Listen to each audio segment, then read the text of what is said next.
أعوذ بالله من الشيطان الرجيم. بسم الله الرحمن الرحيم. عزیزان مان، آج نومبر 1973 کی 4 تاریخ ہے اور درس قرآن کریم کا آغاز سورہ یونس کی آیت 70 سے ہو رہا ہے. 10/70. ذرا کام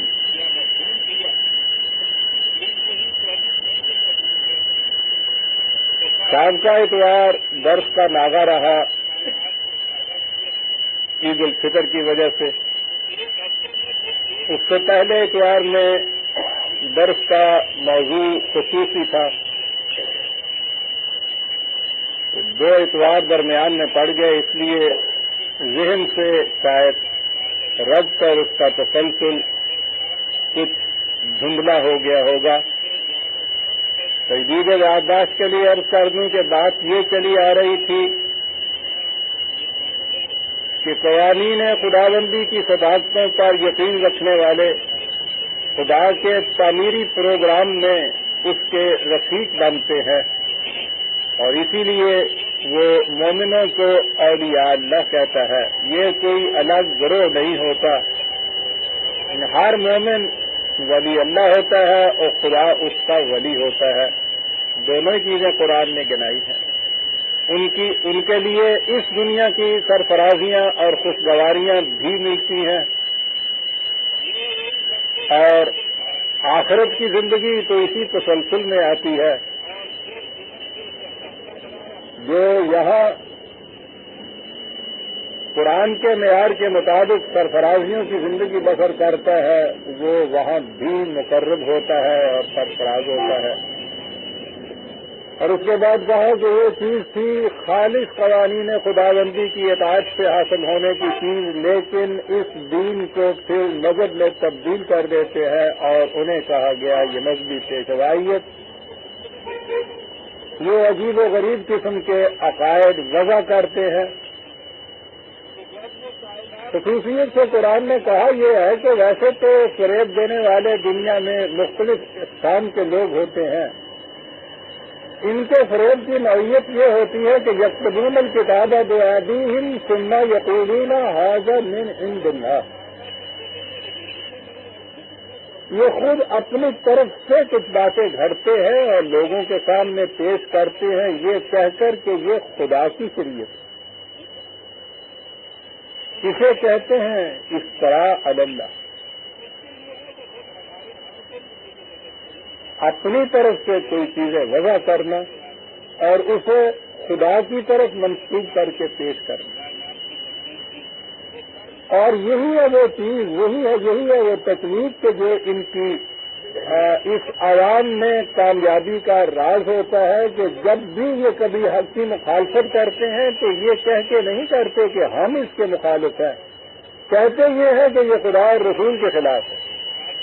اور خدا اور رسول سے مراد ہوتا ہے ہر وہ کچھ جو ان کے اپنے ذہن کا وضع کردہ ہوتا ہے، لیکن اسے یقولون ھذا من عند اللہ، اسے منسوب کرتے ہیں خدا کی طرف. یہ سوال صرف مسلمانوں کی مذہبی پیشوائیت کا نہیں بلکہ پہلے دن سے یہ ساتھ کے ساتھ بات چلی آ رہی ہے. ادھر سے سلسلہ رشد ہدایت خداوندی شروع ہوتا ہے اور ادھر سے یہ جماعت جو ہے یہ آ جاتی ہے.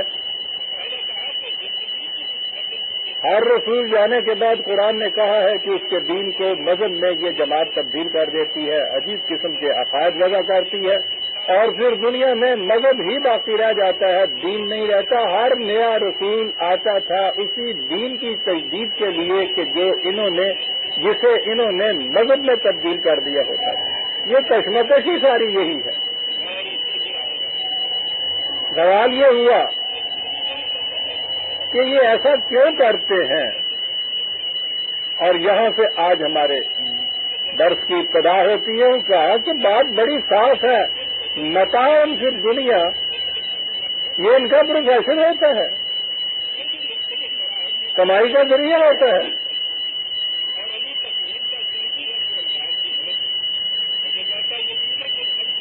پیشوائیت کی پریسٹہوڈ کی پوری تاریخ پہ غور کیجیے.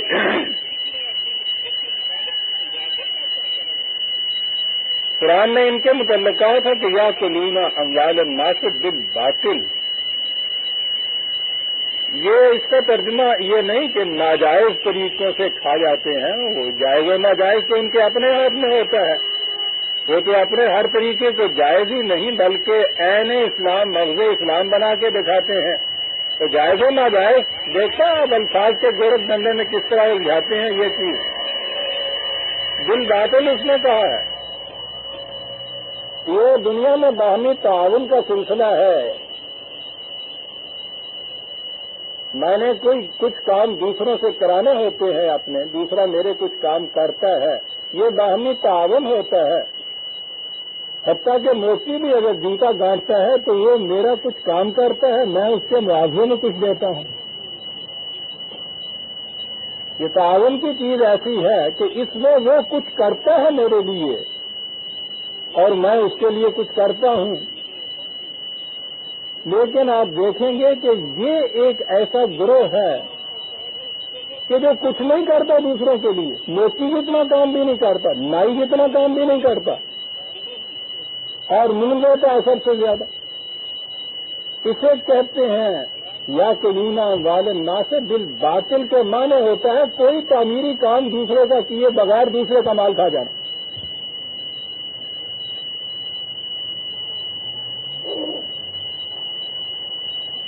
اور پھر یہ کہ اس طرح سے جو دوسرے لوگ کرتے ہیں، فریب کار، گرا کٹ، نوکر باز، قانون کی نگاہوں میں مجرم، معاشرے کی نگاہوں کے اندر ذلیل، اور ان کی کیفیت یہ ہے کہ یہ سب سے بڑے گرا کٹ اور نوکر باز سب سے زیادہ معذب معاشرے کے اندر. یہ عجیب قسم کی ایک تکنیک ہے. قرآن نے ایک لفظ کہہ کے متام سے دنیا اور پورا کا پورا نقاب چہرے سے ادھر کے رکھ دیا کہ یہ سارا راز یہ ہے. یہ ایک وقت کی روٹی کمانے کے قابل نہیں ہوتے، کوئی فن کوئی ڈھنگ جانتے ہی نہیں ہے. اور کیفیت یہ ہے کہ بل باطل کھاتے ہیں، لوگ آ کے دیتے ہیں، منتیں کرتے ہیں، پاؤں پڑتے ہیں، گھٹنے چومتے ہیں، اور دنیا میں باہر کی سوسائٹی میں معزز ترین القابات ان کے لیے مختص ہوتے ہیں. آپ دیکھتے ہیں کتنی کامیابی کی یہ چیز. کہا کہ یہ ٹھیک ہے لیکن یہ کاروبار ہمیشہ کے لیے نہیں چل سکتا. سما الینا مرجعہم ثم نذیقہم العذاب الشدید بما کانوا یکفرون. اس کے بعد آہستہ آہستہ پھر یہ قوانین خداوندی کی طرف آنا پڑتا ہے ان چیزوں کو، اور جب یہ یہاں آتی ہے اور اس کے بعد پھر دیکھیے کہ ان کا حشر کیا ہوتا ہے. یہ تاریخ کا دوسرا ورق ہے پریسٹ ہوڈ یا مذہبی پیشوائیت کی تاریخ کا، کہ جب ان کے خلاف پھر کوئی تاریخ اٹھتی ہے تو اس کے بعد کیا ہوتا ہے. یورپ جکڑا ہوا تھا پریسٹ ہوڈ کے اندر. یہ کیتھولک جن کو کہتے ہیں عیسائیت کی. اس کے بعد لوتھر کی ایک تاریخ اٹھی اور وہ تاریخ ہی یہ تھی کہ صاحب یہ کلرگی، یہ چرچ، یہ ہے کیا، اس کی حیثیت کیا ہے، اس کا اختیار کیا ہے، اس کی اتھارٹی کیا ہے. ہر شخص اپنے اپنے طور پر بائبل سمجھ سکتا ہے. انہیں تو میان سے الگ کرو. ان کی اتھارٹی کی کیفیت یہ تھی کہ بادشاہ چرچ کے مقروض ہوتے تھے، اور جو کسی کا مقروض ہے پھر آپ جانتے ہیں کہ اس کی اپنی ذات کیا باقی رہتی ہے اور اپنی اتھارٹی کیا باقی رہتی ہے. یہ تھی کیفیت جب یہ لوتھر کی بات تاریخ آئی.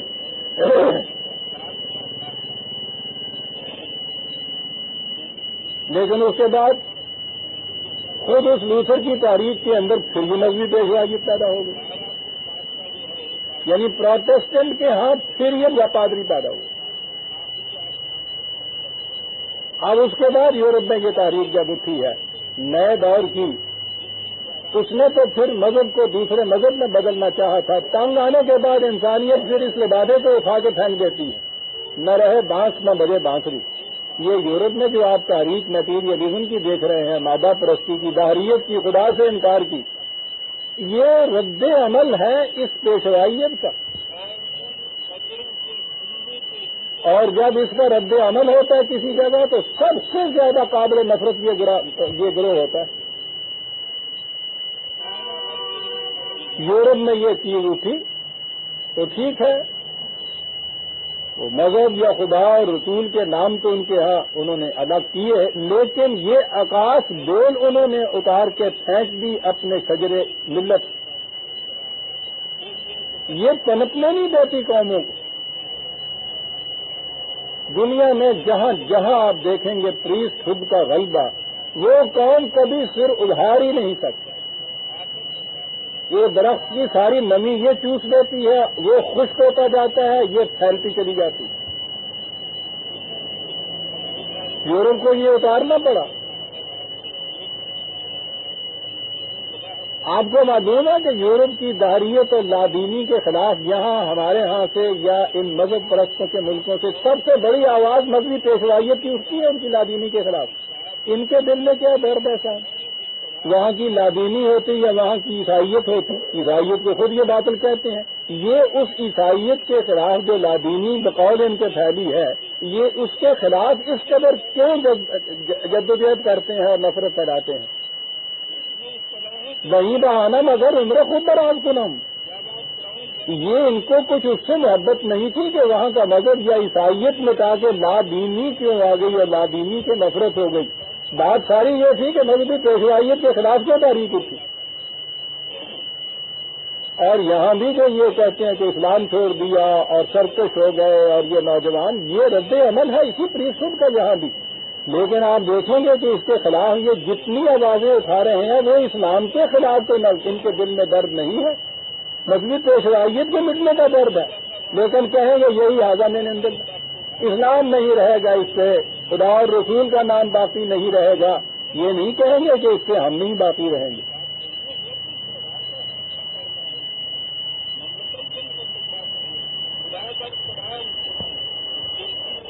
کہا کہ یہ چیز جو ہے آپ دیکھیں گے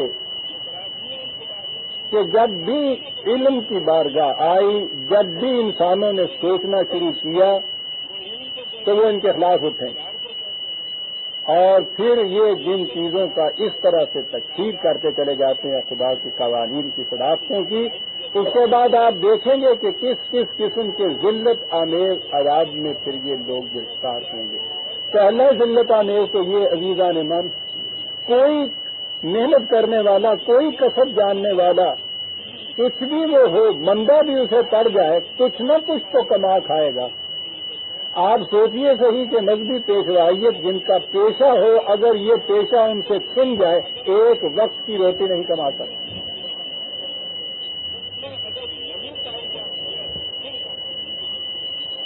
یہ تو اس سیاست میں آنے کے بعد یہ دھاندلیاں یہاں یہ پیدا ہو رہی ہیں، ورنہ اس سے پیشتر بھی یہ صورت تھی۔ گاؤں میں ہمارے ہاں گاؤں کا ملا مردم شماری کے رجسٹر کے اندر جو خانہ کمینوں کا ہوتا تھا نا، یہ اس میں لکھا جاتا تھا۔ کمی جسے کہتے ہیں وہ اصل میں کمین ہوتے تھے وہاں۔ قرآن نے کہا ہے کہ جب بھی اس کے خلاف یہ رد عمل اٹھے گا تو آپ دیکھیں گے کہ یہ سب سے زیادہ یہ ذلیل ہو جائیں گے، اس لیے کہ کوئی ان کو ایک وقت کی روٹی کمانے کا ڈھنگ ہی نہیں آئے گا۔ یہ شدید ترین عذاب ہے دنیا کے اندر جو کسی قوم کو مل جائے۔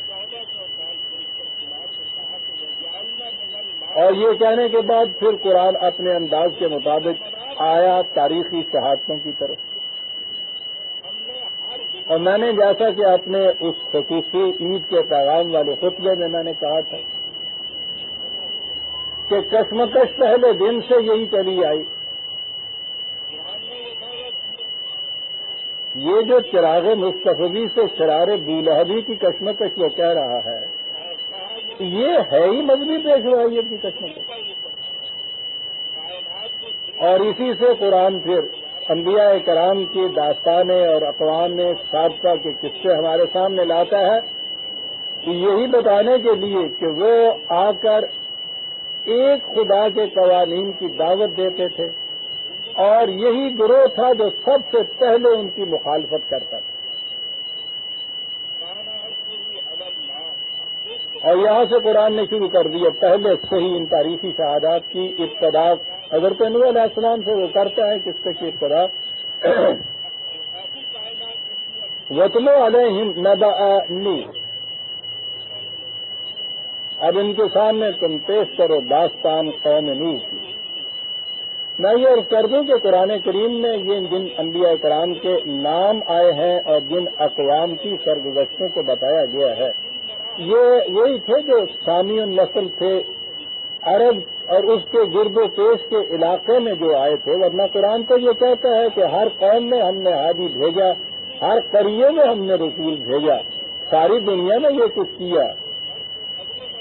تو چونکہ اولی مخاطب قرآن کی یہی عرب قوم تھی، اس لیے یہ قصص یہ داستانیں اسی صورت میں میسر ہو سکتی تھیں کہ یہ جانتے ہو ان لوگوں کو، جانتے ہو ان اقوام کو کہ جن کے متعلق یہ کچھ کہا جاتا ہے۔ ورنہ اگر قرآن پہلے وہاں کہتا کہ تمہیں پتہ نہیں کنفیوژن کی قوم کے ساتھ کیا ہوا، تو یہ تو دیکھتے رہ جاتے کہ سرکار یہ نام کس کا لیا جا رہا ہے، ہمارے تو باپ دادا نے بھی کبھی نہیں سنا، یہ تو پہلے تو یہی بتانا پڑتا، اور پھر یہ چیز میسر نہیں ہو سکتی۔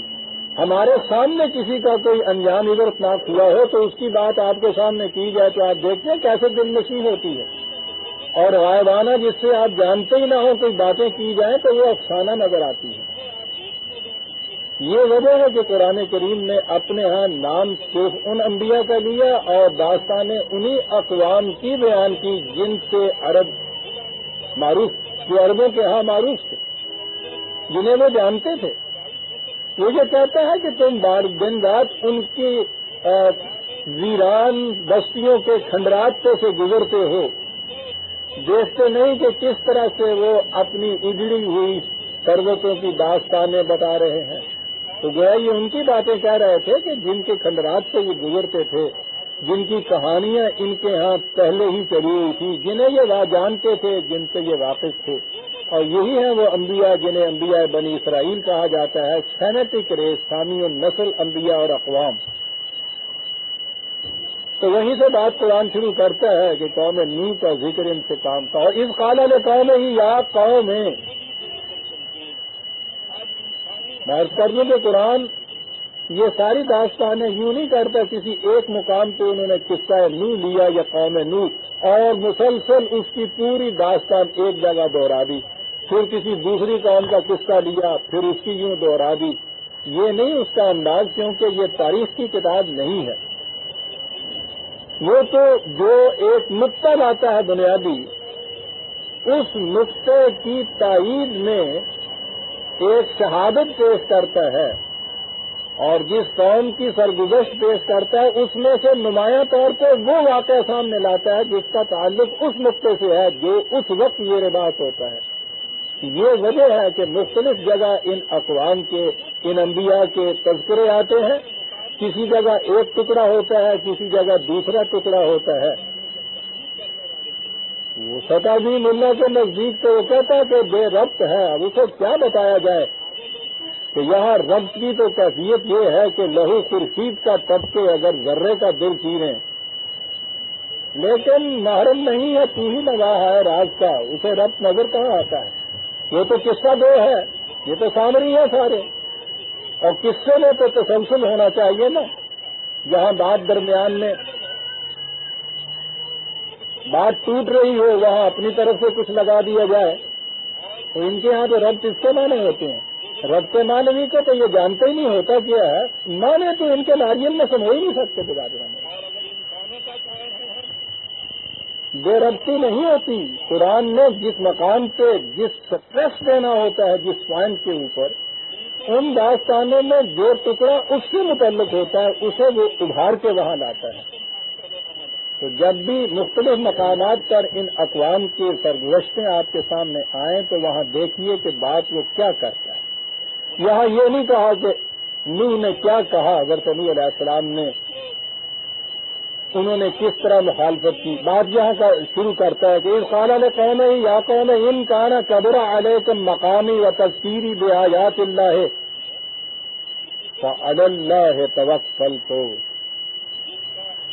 اگر میرا یہاں ٹھہرنا میں جو کچھ تمہیں کہتا ہوں تمہاری غلط روش کے تباہ کن نتائج سے جو تمہیں آگاہ کرتا ہوں، میری یہ تذکیر و تنویر اگر اتنی ہی گراں تم پہ گزرتی ہے تو گزرا کرے۔ تمہاری جمعیت خاطر کے لیے میں اپنے اس مشن کو تو نہیں چھوڑ سکتا۔ میں نے تو یہ کہنا کہہ جاؤں گا۔ باقی رہا یہ کہ تم جو دھمکیاں دیتے ہو کہ ہم اس میں مخالفت کریں گے اور یوں تباہ کر دیں گے اور تمہاری قوم کے ساتھ تمہارے ساتھیوں کے ساتھ یہ کریں گے، میرا بھروسہ خدا کے قوانین کے اوپر ہے۔ ہماری دھمکیاں اس کا جواب یہ ہے عزیزان من، حق اور صداقت کا جو پیغام لے کر اٹھتا ہے وہ کسی سے کمپرومائز نہیں کرتا۔ مفاہمت اور مصالحت یہ تو مفاد پرستیوں کے لیے ہوتی ہے۔ حقیقی آواز اٹھانے والا مفاہمت کیا جانتا ہے، مصالحت کیا چیز ہوتی ہے؟ یہ ٹھیک ہے کہ بات جو کی جاتی ہے وہ ایک حکمت کے ماتحت کرنی چاہیے، جن کہنے نے ڈانٹ نہیں مار دینی چاہیے، لیکن یہ معنی نہیں ہے کہ اس سے کوئی مفاہمت یا کمپرومائز یا مصالحت کی جاتی ہے، قطعاً نہیں۔ تو کہتے ہیں کہ اگر ایسا ہی ناگوار گزرتا ہے گزرا کرے، فَأَجْمِعُوا أَمْرَكُمْ وَشُرَكَاءَكُمْ، تم اور تمہارے ساتھی جتنے بھی ہم نوا ہیں اس معاملے میں سارے اکٹھے ہو جاؤ، مل کے جو جی میں آتا ہے کر لو۔ ثُمَّ لَا يَكُنْ أَمْرُكُمْ عَلَيْكُمْ غُمَّةً،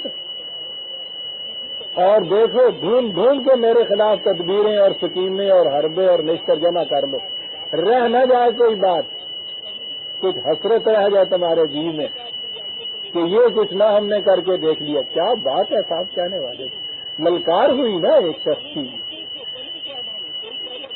تم بھی آ جاؤ، تمہارے ساتھی بھی آ جائیں، جتنی تدبیریں تمہارے ذہن میں آتی ہیں ساری اکٹھی کر لو، کوئی رہ نہ جائے، اوجل نہ ہو جائے تمہاری نگاہوں سے کہ بعد میں یہ کہو کہ یہ نہ ہم نے تم مقبول ہو رہی ہے، پھر کر گزرو جو تم نے کر گزرنا ہے۔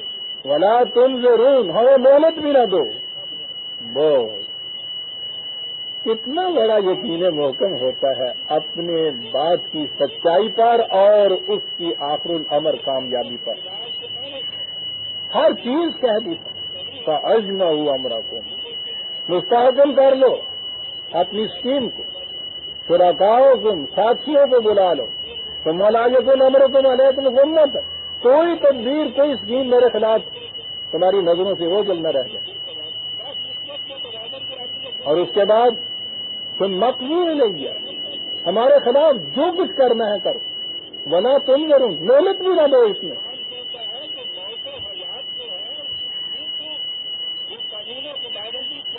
کہا کہ یہ سب کچھ کر کے دیکھ لو،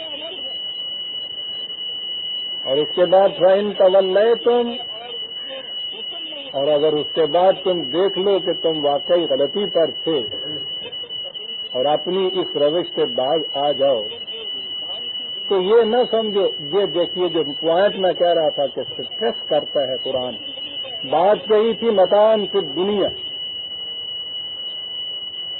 کہ یہ مذہبی پیشوائیت کا مدار دنیا کی مفاد پرستی ہوتی ہے، یہاں کا کچھ فائدہ حاصل کرنا ہوتا ہے، کمائی کا ذریعہ ہوتا ہے۔ کہا کہ یہ چیز کہ تم اگر اس روش سے باز آ جاؤ تو اس کے بعد پھر تمہارے ہاں تو یہ ہوگا نا کہ تمہارے ہاں کا ایک مناظر، ایک مولوی، ایک پیشوا، ایک مقتدا، وہ سب کچھ مناظرے کرتا ہے، مباحثے کرتا ہے، جنگ و جدل کرتا ہے، کچھ قوم ادھر سے ٹوٹ کے ادھر آ جاتی ہے تو وہ اس کے لیے مزید آمدنی کا ذریعہ بن جاتی ہے۔ کہا کہ اگر تم اپنی روش سے باز آ جاؤ تو ایک بات تمہیں میں بتاتا ہوں، اور وہ یہ فَمَا سَأَلْتُكُم مِّنْ أَجْرٍ، میں تم سے کچھ نہیں مانگوں گا۔ یہ ہے توڑ اس کا تجربہ، تمہیں یہی ہے اس سے پیش کر کہ یہ سارے جتنے مباحثے مناظرے کرنے والے ہیں وہ جب کسی جگہ کامیاب بھی ہو جاتے ہیں اور فریق مخالف کے کچھ لوگ آگے ادھر مل بھی جاتے ہیں تو اس کے بعد ہوتا یہ ہے کہ جو چندہ ادھر دیتے تھے وہ ادھر دو۔ بنیاد تھی نا متاع پھر دنیا کی، آپ دیکھتے ہیں اب رب کہاں ہے، یہ آپ دیکھتے ہیں کہ نہ تو وہ جو دعوت تھی ان کی اس کا یہاں ذکر کیا گیا ہے، نہ ان کی مخالفت کے حربوں کا ذکر کیا گیا ہے. کہا یہ گیا ہے کہ میں ایک بات تم سے کہتے ہوں تم اس کی مخالفت کرتے ہو. مصالحت اور مفاہمت کا سوال نہیں، جو جی میں آئے کر کے دیکھو، اور اس کے بعد اگر تم ناکام رہ جاؤ اس روش کو چھوڑ دو اور یہ کہہ دو کہ ہاں میں ٹھیک کہتا تھا، تو اس کے بعد پھر یہ صورت نہیں ہوگی کہ میں تم سے کچھ مانگوں گا. اور یہی فرق ہے. آپ دیکھیں گے قرآن کریم میں جتنے انبیاء کرام علیہ السلام کا ذکر آتا ہے، بات پہلی یہ ہوتی ہے کہ یا قوم عبد اللہ. پہلی چیز تو یہ کہ قوانین خداوندی کی معصومیت اختیار کرو. تو ایک چیز تو یہ کہ میں اپنا کچھ تم سے منواتا نہیں ہوں، اور اس کے ساتھ آپ دیکھیں گے اسی سانس میں یہ کہا ہوا ہے ہر جگہ ما سألتکم من اجر، اور میں اس کے لیے تم سے کوئی معاوضہ نہیں مانگتا. یہ وہ پیشوائیت کی جو بنیاد اور جڑ ہے یہاں کٹ جاتی ہے. یہ ہے دین جو خدا کے نام پہ تمہیں دعوت دیتا ہے اور اس کو ذریعہ معاش نہیں بناتا. ورنہ کبھی سوچے تو صحیح کہ یہ اتنی بڑی چیز نبی آ کے کہتا ہے، قرآن اس کو دہراتا ہے. ایک پہلا ٹکڑا تو اتنا عظیم کہ عبد اللہ، صرف خدا کے قوانین کی اطاعت کرو، کسی اور کی معصومی اختیار نہ کرو، ساتھ یہ کہ میں تم سے کچھ نہیں مانگتا. ٹھیک ہے، ملا کو تو بے تکی بات نظر آئے گی، اس لیے کہ وہ تو پہلی بات جو ہے وہ کہتا ہے اس لیے کہ دوسرے کے لیے کہے کہ میں تم سے تو یہ مانگتا ہوں، ہر مداری کی طرح. روپے کے دو کے چار بناتا چلا جاتا ہے ٹھنن ٹھنن، اور اس کے بعد جھولی دیتا ہے کہ دے جا بابا چمڑی کی جھونپڑی میں آگ لگی ہے. یہ چیز جو ہے دین اور نقبی کے مذہب میں یہ بنیادی فرق ہے. مقام فی دنیا وہاں یہ ہے جذبہ محرکہ. یہاں کیفیت یہ ہے کہ اگر پھر تم اپنی غلط روش سے باز آ جاؤ تو اس میں میرا کوئی فائدہ نہیں ہے. فما سألتکم من اجر، میں تم سے کچھ نہیں. دین کی بات وہی کر سکتا ہے دیوانے جو اسے پیشہ نہ بنا، اس سے کہے کہ ما سألتکم من اجر، سألتکم من اجر. قرآن ہے عزیزان من، بغیر کسی قسم کے معاوضے کے، بغیر کسی اجر کے تو جذبہ محرکہ ہی نہیں ہوتا کام کرنے کا. کسی کام کے لیے بھی میں اٹھوں اس میں مجھے کچھ حاصل ہوتا ہوگا تو میں اٹھوں گا نا، ورنہ اٹھ ہی نہیں سکتا. کوئی کام نہیں کر سکتا اگر اس کے لیے یہ نہ سمجھے کہ اس میں میرا یہ فائدہ ہے، مجھے یہ ملے گا. مٹیریلی نہ ملے صحیح، ذہنی طور پر ملے، جذباتی طور پر ملے، اجر کے بغیر تو انسان اٹھتا ہی نہیں، بات ہی نہیں کرتا. یہ ایک بنیادی چیز ہے، انسان کی سائیکالوجی ہے اس کے اندر. فرق دیکھیے، ما سألتکم من اجر، میں تم سے نہیں کوئی اجر مانگتا، اور یہ نہ سمجھو کہ جذبہ محرکہ اجر نہیں ہے. ان اجری الا علی اللہ.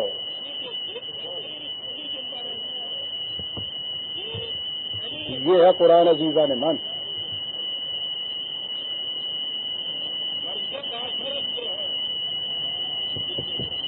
دل بے مدعا صاحب ہمارے ہاں بڑا کارنامہ.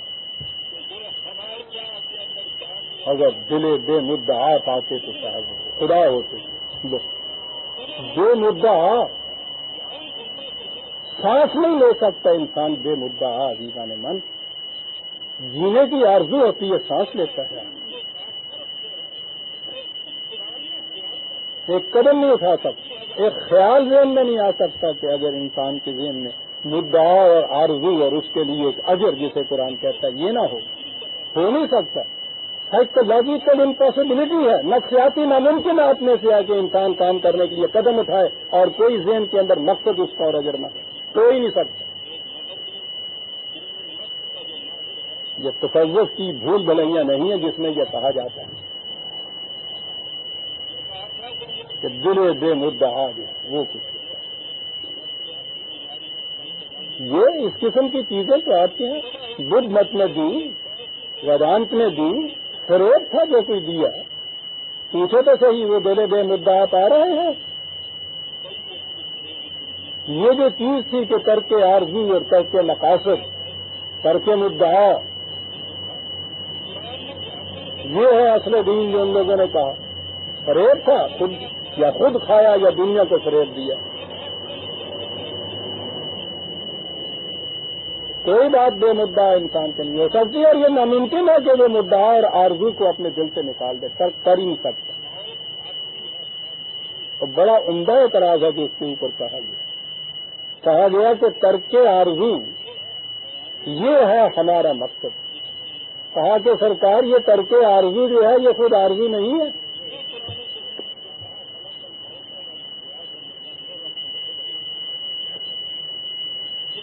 یہ تو خود آرزو ہے. کیا ترک کریں گے آپ؟ قرآن یہ نہیں کہتا. رسول جیسی شخصیت یہ کہہ رہی ہے. دیکھا ہے انکار ہے تو اتنا بڑا. کما سال تو کم من اجر، کم سال تو کم من اجر، تم سے کوئی اجر نہیں مانگتا. لیکن یہ نہیں ہے کہ یہ دل بے مدعا ہے، یہ بغیر اجر کے یہ چیز ہو رہی ہے. ہو ہی نہیں سکتا. تو سوال یہ ہے کہ پھر کس سے اجر مانگتا ہوں؟ ان اجریہ الا علی اللہ.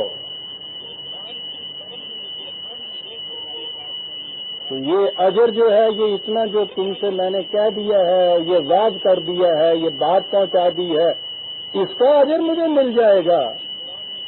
یہ صرف بات پہنچانے کا اجر نہیں مل سکتا. وہاں سے تو بیچاری ہوتی ہے واپس. کہا وہ اجر اس بات کا ہے، وہ امرت ان اکون من المسلمین. حکم مجھے دیا گیا ہے کہ تو اس جماعت کے اندر شامل ہو جو ہمارے احکام کے سامنے سر جھکائے ہوئے ہیں، اور اس کا اجر ہے جو مجھے ملے گا. تم سے میں نے کیا کہا؟ عبد اللہ، خدا کی معصومیت اختیار کرو. یہ تو میں نے تم سے کہا. تم سے اس کا کوئی اجر نہیں مانگتا. اگر تم ادھر آ بھی جاؤ تو اجر ہے خدا سے. کیا اتنی سی بات کہنے کا اجر مل جائے گا وہاں سے؟ صرف کہنے کا اجر تو نہیں ملے گا. اس نے مجھے یہ حکم دیا ہے کہ اجر لینا چاہتے ہو. اور پھر یہ دیکھیے کہ یہ یا کوئی نبی بھی یہ نہیں کہتا ہے کہ مجھے کہا ہے کہ تم مسلم ہو جاؤ. یہ بھی بڑا عجیب بنیادی فرق ہے عزیزان من. یہ انفرادی چیز ہوگی اگر وہ یہ کہا جائے کہ بھائی تم اپنے طور پہ اطاعت کر دیا کرو. مذہب میں ہر شخص انفرادی طور پر اطاعت کرتا ہے. جو بھی وہ کرتا ہے بھکتی اور پرستش اور بندگی اور عبادت انفرادی طور پر کرتا ہے. دین انفرادیت نہیں. دین ایک جماعت تیار کرتا ہے ان لوگوں کی کہ جو اس طرح خدا کے قوانین کی اطاعت کرتے ہیں. اور اس کی طرف دعوت دینے والا یہ کہتا ہے ان اکون من المسلمین. مجھ سے کہا گیا ہے کہ تو بھی اس جماعت کے اندر ایک طرف شامل ہو جائے. پہلے دن جو شخص جس کی دعوت دے رہا ہے نبی اکرم صلی اللہ علیہ وسلم، اول پہلے ہیں وہ بھی یہ نہیں کہتے کہ میں مسلم ہو رہا ہوں. وہ کہتے ہیں انا اول المسلمین.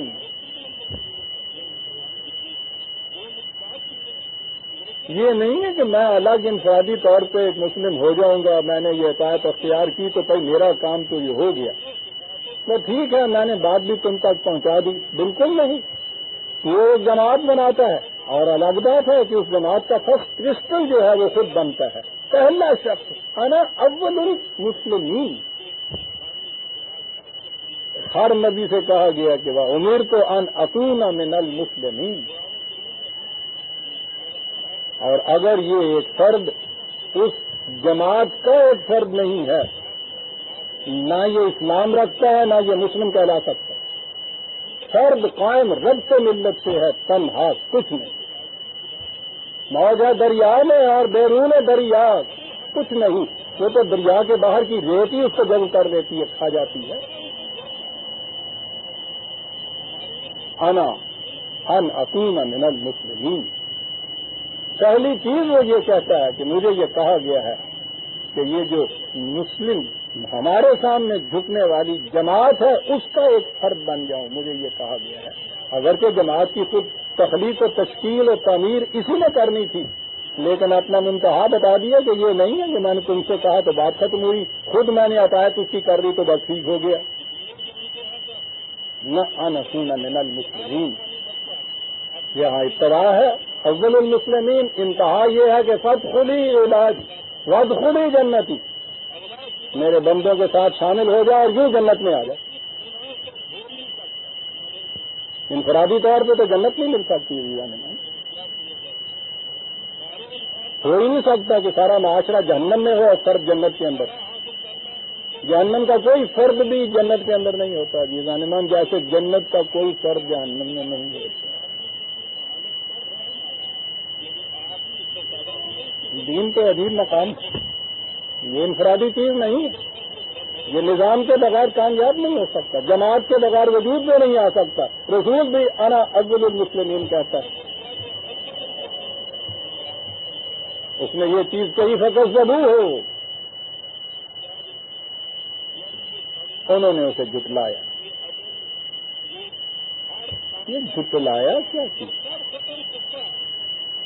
یہ چیز کہ تم جو کہتے ہو کہ ہماری روش کا یہ نتیجہ ہوگا، غلط ہے، یہ نہیں ہوتا.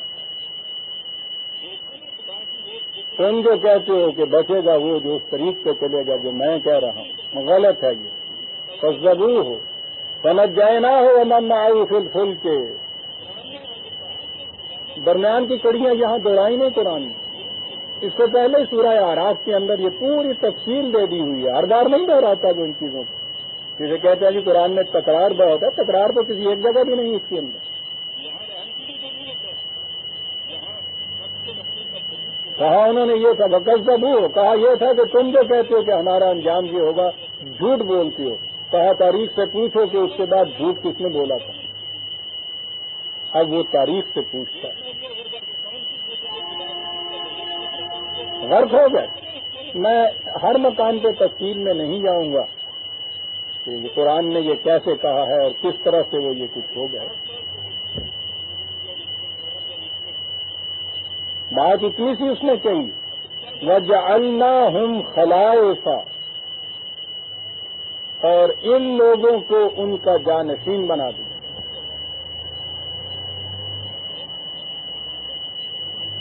یہ ہے، یہ صرف وہاں سے نجات ہی نہیں ہے کہ ان کو بچا لیا اور وہاں سے الگ ہٹا لیا، بلکہ اس کے بعد یہ انبیاء کرام کی جو جماعت ہوتی ہے یہ اس کے بعد وہیں غالب آتی ہے، اس کے بعد یہ دین کو قائم کرتی ہے. یہ الگ بات ہے کہ یہ اتنے ٹکڑے کہیں نہ دیے گئے ہوں، لیکن ہوتا یہ ہے کہ وہ غالب آ کر رہتی ہے. وَجَعَلْنَاهُمْ خَلَائِفَ وَأَغْرَقْنَا الَّذِينَ كَذَّبُوا بِآيَاتِنَا، جنہوں نے ہمارے قوانین کی تکذیب کی تھی، جھٹلایا تھا، کہا تھا کہ نہیں یہ ایسے نتائج نہیں پیدا کر سکتے جیسے تم کہتے ہو. یہ ہے نا تکذیب جس کو قرآن کہتا ہے کہ ایسا نہیں ہو سکتا. انہوں نے انجام دیکھ لیا ایسا کہنے کا. یہ جھٹلانا یہ نہیں ہے کہ وہ زبان سے یا کہیں تعریف سے یہ کر دیتے ہیں. اسے تو ہم اپنی حالت سے دیکھ سکتے ہیں. وہ کہتا ہے کہ انہ لا یفلح الظالمون. یاد رکھو ظالم کی کھیتی کبھی پنپ نہیں سکتی. یہ ایک اس نے اصول دیا ہے، یہ اس نے قانون بیان کیا ہے، روز دہرایا جا رہا ہے معاشروں کے اندر. ہمارے معاشرے میں بھی دہرایا جا رہا ہے. نہیں پنپ سکتا، نہیں کامیابی ہو سکتی. کبھی کسی نے بھی ہمارے ہاں اس چیز کو سچ مانا ہے کہ واقعی یہ بات ٹھیک کہتا ہے. ہم کامیاب نہیں ہوں گے ظلم کی بنا پر، زیادتی کی بنا پر، بددیانتی کی بنا پر. جو کچھ معاشرے میں یہ ہو رہا ہے وہ ظلم اسی فرعونیت کی تعدی کا نام ہی نہیں ہے. آپ کو معلوم ہے نا کہ عربوں کے ہاں عربی زبان کے اندر ظلم کے معنی ہے کہ جس چیز کو جہاں ہونا چاہیے وہ وہاں نہ ہو. تو بڑا ہی جامع لفظ ہے یہ اس کی تو ایک شک ہے کہ جس کا حق ہے وہ حقدار کو نہ ملے. ہم اسی کو ظلم کہتے ہیں. بات ساری یہ ہے جس کو جس مقام پہ ہونا چاہیے وہ اس مقام پہ نہ ہو. کہا جس معاشرے میں یہ کیفیت ہوگی وہ کبھی کامیاب نہیں ہو سکتی. کون ہے جو قرآن کی اس آیت سے ناواقف ہے یہاں ہمارے یہاں؟ کون اسے نہیں جانتا؟ اور کون یہ پھر اس کے بعد عملاً کہتا ہے کہ یہ سچ کہہ رہا ہے قرآن واقعی نہیں کامیاب ہو سکے گے. لگے ہوئے ہیں اپنی اپنی روش کے اوپر کہ کامیابی اسی سے ہونی ہے. اسے کہتے ہیں تکذیب دین.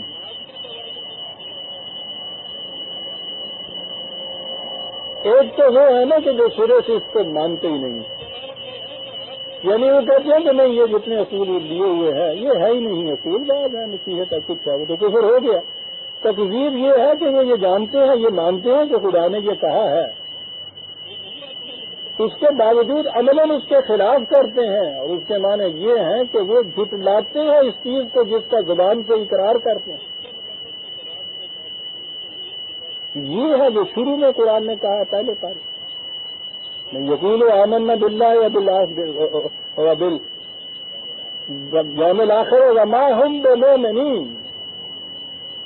یہ جو کہتے ہیں کہ ہم ایمان لائے ہیں اللہ پہ اور آخرت پہ، وما ہم بمؤمنین، پھر یہ کیا بات آگے جو اس نے کہہ دی کہ اس کے باوجود وہ ایمان لانے والے نہیں ہیں. یقولون، یہ جو ہے نا یقولون والے کہ یہ کہتے رہتے ہیں کہ ہم مانتے ہیں اس کو یہ ٹھیک ہے اور اس کے لیے بڑی کوشش بھی ہم کرتے ہیں، خدمت دین بھی ہو رہی ہے، یہ سب کچھ وما ہم بمؤمنین. یہ مومن ہوتا کس وقت ہے؟ جب جو کہتا ہے اس کو کر کے دکھاتا ہے. اگر وہ کہتا ہے کر کے نہیں دکھاتا تو تکذیب دین کرتا ہے. ارایت الذی یکذب بالدین، اس کو بھی تم نے دیکھا جو دین کی تکذیب کرتا ہے، کفر نہیں تکذیب کرتا. یہ کون ہے؟ ارے الذی یدعو الیتیم ولا یحض علی طعام المسکین. یہ وہ ہے کہ معاشرے میں جو تنہا رہ جاتے ہیں ان کو دھکے دیتا ہے، ان کی چلتی ہوئی کاروبار کی گاڑی رک جاتی ہے کسی طرح سے ان کی مدد کبھی نہیں کرتی. ویل للمصلین الذین هم عن صلاتهم. دیکھا آپ نے یہ دین والے بات دین ہی نہیں ہے تو نمازیوں کا ذکر ہو رہا ہے. ہمارے یہاں تو معاشرے میں بیشتر وہ بھی ہے نا کہ نماز روزے کا قائل نہیں ہے، وہ یہ کہہ رہا ہے کہ یہ نمازی ہے. دیکھا تم نے ان نمازیوں نماز کی حقیقت سے بے گانے جو رہا ہوں نا، بس نماز اتنی جتنی لوگ دیکھ سکے. اور اس کے بعد تکذیب پھر کیا ہوئی؟ یمنعون الماعون، رزق کے وہ ترکشنے جن کو بہتے پانی کی طرح رہنا چاہیے ان کو بند لگا کے روک دیتے ہیں. ارایت الذی یکذب بالدین. یہ تکذیب اور کفر میں بڑا فرق کرنا بڑا ضروری ہے. قرآن کی روح سے آپ دیکھیں گے تکذیب ہے یہ کہ اقرار کرتے جانا ایک چیز کا کہ ہاں ہم مانتے ہیں، عملاً اس کو جھٹلاتے چلے چلے جائیں.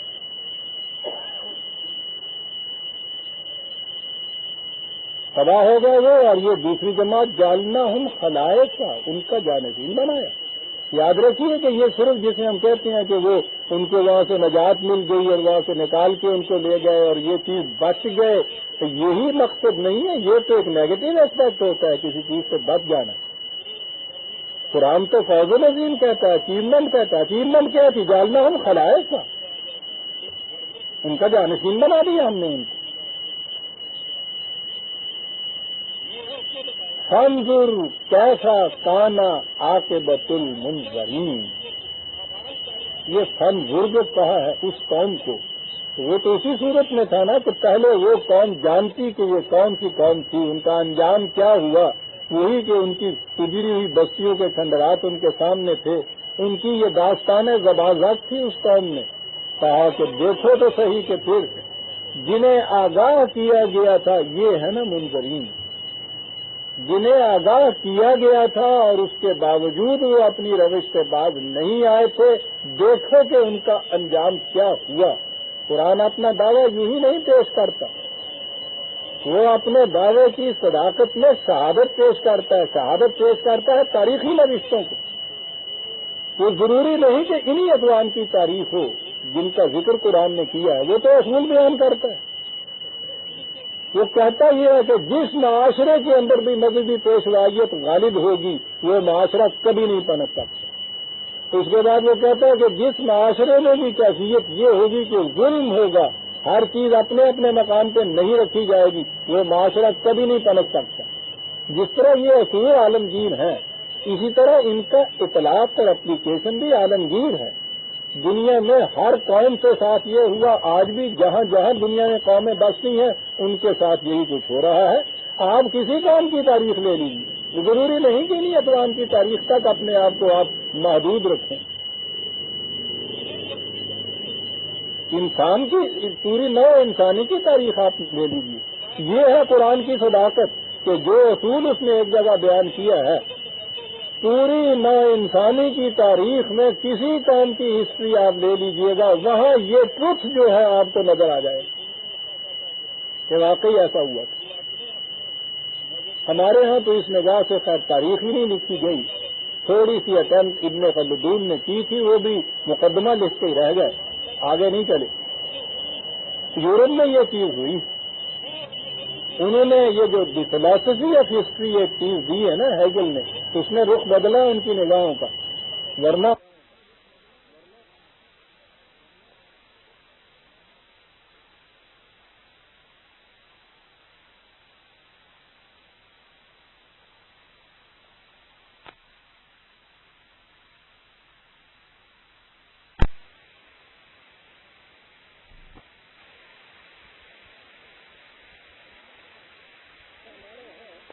ہمارے ہاں ہسٹری ہوتی تھی، وقایع نگاری ہوتی تھی.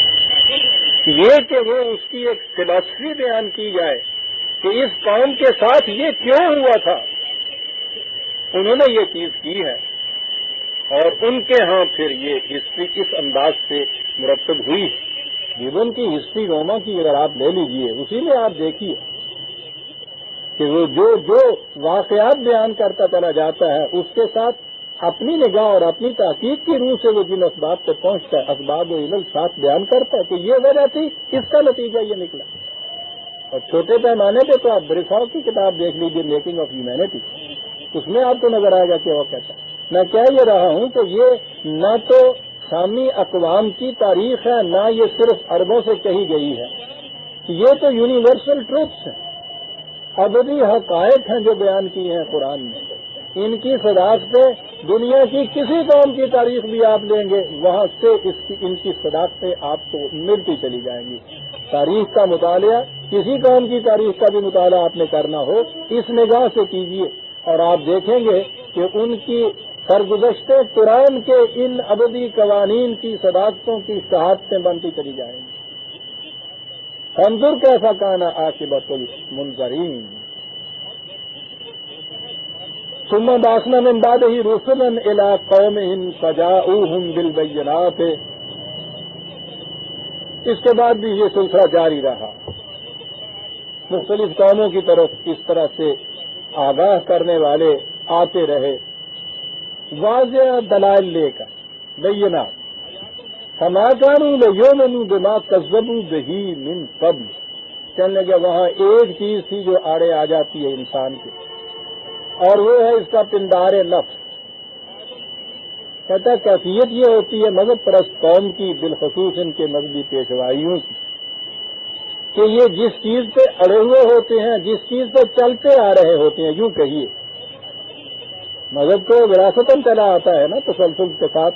میں نے اس اپنے خصوصی خطبے میں بتایا تھا کہ دلیل ہی یہ ہوتی ہے کہ ہم نے اپنے اسلاف کو اس طریقے پہ پایا اور ہم اس پہ چلے جا رہے ہیں. کہتے ہیں ان کی کیفیت یہ ہوتی ہے کہ جب بھی ان کو کوئی ایسی بات کہی جائے جو ان کے اس متوارث اور متواتر اسلاف کے طریقے کے خلاف جائے، ان کا پہلا رد عمل فرسٹ ری ایکشن ہوتا ہے نہ کرنے کا، اور اس کے بعد پھر کیفیت یہ ہے کہ انسان کی ضد کی، اس ابلیسیت کی، بڑے عجیب لفظ فما کانوا لیؤمنوا بما کذبوا بہ من قبل، کہ جس چیز کے متعلق ایک دفعہ یہ یوں بھی یوں کر دیتا ہے نا، پھر ضد میں آ کے اس کو مانتا ہی نہیں، خواہ دل کیوں نہ مان جائے۔ آگے کہا ہے اس قوم فرعون کے متعلق کہ دل سے تو وہ یقین کر گئے تھے کہ بات تو یہ ٹھیک کہتے ہیں، لیکن چونکہ پہلے کہہ چکے تھے کہ نہیں ہم نہیں مانیں گے، یہ غلط ہے، ہمارے اسلاف کے طریقے کے خلاف ہے، محض اس اپنی بات کی ٹچ میں آ کے پھر نہیں مانتے۔ مذہب میں اور مذہبی پیشوائیت میں یہ دوسری چیز ہوتی ہے سر، اور جب بھی کوئی انسان اس مقام پہ آ جائے کہ میں ضد کی بنا پہ اس نے نہ کرنی ہے، پھر دلائل کارگاری نہیں ہو سکتی۔ دلائل تو کارگر ہوں گے اوپن مائنڈلی کوئی چیز سنے کسی کو۔ بڑی عظیم حقیقت قرآن نے کہی کہ یوں ہی جس بات تھا پہلے انکار کر دیا کہ نہیں ہم نہیں مانیں گے، میں اس لیے پھر جھٹلائے کرے جائیں گے کہ پہلے کہہ بیٹھے ہوئے ہیں کہ ہم نہیں مانیں گے۔ زندگی کا اصول عزیزان من یہ یاد رکھیے، کسی بات کے متعلق جو آپ نے کوئی فیصلہ کرنا ہو، فوری جو رد عمل آپ کے اندر آئے نا، اس سے فیصلہ نہیں کرنا چاہیے، اس میں توقف کر دینا چاہیے، اسے دوسرے وقت پہ اٹھا رکھنا چاہیے، اور پھر اس پہ ٹھنڈے دل سے غور کرنا چاہیے۔ یوں تو یہ ہو سکتا ہے، اگر 10% کیسز میں نہ بھی ہوگا تو بیشتر کیسز میں یہ ہو سکتا ہے کہ دلائل و براہین پہ غور کرنے کا آپ کو موقع مل جائے اور آپ صحیح نتیجے پہ پہنچ جائیں۔ لیکن اگر آپ نے پہلا ریئیکشن آپ کا جو ہے، جو ریپلس ہوتا ہے آپ کے یہاں سے، اس کی بنا پہ فیصلہ کیا تو وہ فیصلہ جذبات پہ مبنی ہوتا ہے، حقائق اور دلائل پہ نہیں ہوتا۔ اور اس کے بعد پھر قرآن کہتا ہے کہ جب ایک دفعہ یہ انسان یوں کر دیتا ہے تو وقت کی ضد آ جاتی ہے، پھر اس کے بعد کہ بات سمجھ میں آ بھی جائے تو محض جو پندار نفس کی شکست سے بچنے کے لیے، وہ جو ایگو ہوڈ جس کو کہتے ہیں، پھر اپنی بات پہ اڑا رہتا ہے۔ چلے یہ اس لیے بھی ان قوموں کی تباہی ہوئی کہ انہوں نے پہلے سے یہ کہہ دیا اور پھر اس بات کے اوپر اڑ گئے۔ اور یہ مذہبی مناظرے مباحثے تو ہوتے اس طرح سے، پہلے فیصلہ کر کے جاتے ہیں نا کہ ہماری بات سچی ہے، دوسرے کی جھوٹی۔ جو یہ پہلے فیصلہ نہ کرے مناظرہ کر ہی نہیں سکتے۔ اب دونوں آپس میں پہلے فیصلہ کر کے آئے ہوئے، تو یہ برسوں مناظرہ آپس میں کرتے رہے، یہ خاک کسی صداقت کے اوپر کے حق کے اوپر پہنچیں گے؟ وہ تو لا یمسہ الا المطہرین قرآن کہتا ہے۔ حقائق سے تو مس وہ کر سکتا ہے جو پہلے اپنے دل و دماغ کو ان چیزوں سے پاکیزہ کر دے۔ وَمَن يَكْفُرُ بِالطَّاغُوتِ وَيُؤْمِن بِاللَّهِ فَقَدِ اسْتَمْسَكَ بِالْعُرْوَةِ الْوُثْقَىٰ۔ پہلی شرط یہ ہے ایمان باللہ کی، کفر بالطاغوت، پہلے یہ کر کے آئے۔ اور اگر پہلی چیز کو اتنا ضد کے ساتھ اپنے قلب کے اندر پیوست کر رکھا ہے، اور اس کے بعد کیفیت یہ ہو کہ جو بات سامنے آئی ہے سوچے سمجھے بغیر محض اس رجحان سے جو جذبات پر مبنی ہے یوں کر دیا، اس کے بعد وہ کہتا ہے پھر انسان آ جاتا ہے بات کی ٹچ میں، پھر نہیں مانتا۔ انہوں نے یہ کیا، کیا الفاظ عزیزان من، الفاظ نہیں کیا نتیجہ نکالا اس بات کا، اللہ ہوا قرآن ہے عزیزان من، قرآن ہے۔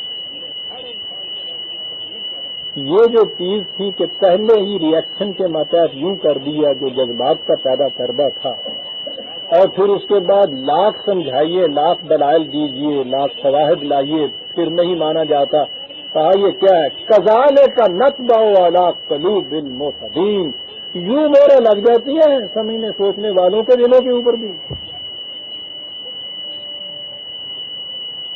پہلے ریئیکشن میں یہ تجاوز کر گیا اس حد، اس کو اس کے اندر رہنا چاہیے کہ ہاں صاحب میں دیکھوں گا، سوچوں گا، غور کروں گا، پھر کسی نتیجے میں پہنچوں گا۔ پہلا ہی اس کے اندر جو ریئیکشن ہوا نا، جو جم کر کے وہاں پہنچا کہ نہیں صاحب غلط ہے، جھوٹ کہتے ہو، کیا کہا ہے معتدین یہاں، یہ اس انکار کرنے میں حد کے اندر نہیں رہا۔ اور اس کے بعد پھر نطبع علی قلوب المعتدین، مہریں لگ جاتی ہیں، سمجھنے سوچنے کی صلاحیت ہی ختم ہو۔ لہم قلوب لا یفقہون بہا، سمجھنے سوچنے کی صلاحیتیں رکھتے ہیں لیکن ان صلاحیتوں سے پھر کام نہیں ہے۔ کسے کہتا ہے قرآن مہریں لگ جائیں؟ وہ جو پہلے ہی شروع ہے کہ یہ ہے وہ جن کے متعلق سواء علیہم انذرتہم ام لم تنذرہم لا یؤمنون۔ پھر اس کے بعد تم انہیں ان کے نتائج سے آگاہ کرو نہ کرو، وارننگ دو نہ وارننگ دو۔ انہوں نے جو وہاں سیل کیا اپنے آپ کی کل سمجھنے والی صلاحیت کے ہی تو سیل کر دیا اس کو، اب وہ بوتل ہے سیلڈ ہو گئی ہوئی، اندر کو جا ہی نہیں سکتی۔ کیسے سیل ہوتی ہے اس نے کہا وہ کہ جو پہلے ہی جذبات سے فیصلہ کر بیٹھتا ہے انسان۔ یہ ہے قرآن۔ اور آج کی سائیکالوجی ایک ایک چیز کی شہادت دیتی چلی جاتی ہے قرآن جو کہتا ہے۔ ابھی تو ابتدا ہوئی ہے اس سائیکالوجی کی۔ وہ جتنی اس قسم کی چیزیں لوگوں نے مانی ہوتی ہیں، یہ سائیکو انالیسس والے کرتے یہ ہیں کہ پہلے سے جو چیزیں پیوست ہوتی ہیں ان کے انکانشیس مائنڈ کے اندر، ان کو ڈگ آؤٹ کرتے ہیں، وہاں سے ان پھانسوں کو نکالتے ہیں، اور ان کے تجربے یہ ہیں کہ اس نکالنے کے بعد کچھ پھر کہنا نہیں پڑتا، خود ہی وہ ایک چیز کو مان لیتے ہیں۔ یعنی یہ جو سیل تھی انہوں نے خود لگا رکھی، یہی مانے تھی حقیقت میں۔ یہ اگر اتر جائے تو خود قبول کر لیتا ہے اس چیز کو۔ تو قرآن نے جو کہا تھا نا یکفر بالطاغوت کا، وہ یہ ہے کہ یہ جو چیزیں پہلے سے تم نے یہ غلط چیزوں کو اپنے قلب میں پیوست کیا ہوا ہے، انہیں پہلے نکالنے کی ضرورت ہے۔ کم از کم ذہنی طور پہ تو اس کے لیے آمادہ ہو کے آ جاؤ کہ نہیں ہم سوچیں گے سمجھیں گے پھر کسی نتیجے پہ پہنچیں گے، پھر ٹھنڈے دل سے اس کے بعد غور کرو۔ اس نے کہا ہے کہ سوال ہی نہیں کہ پھر نہ مانے، وجود اس کے کہ وہی چیز پھر ضد کی نہ درمیان میں آ جائے۔